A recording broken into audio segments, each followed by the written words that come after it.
How to install Google Chrome extensions. To install a Google Chrome extension, first of all on google.com, search for Chrome Web Store. Then open it up from the search results.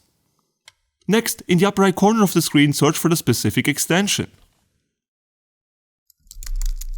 Once you found it in the list right here, click on it. This will open up the specific extension page for that extension. Now to download and install the extension, all you need to do is to click on Add to Chrome here in the upper right. And then here in the middle we have to confirm once again by clicking on Add Extension. Our Google Chrome extension is now installed. Now to access the extension, in the upper right corner of the screen click on the extension icon.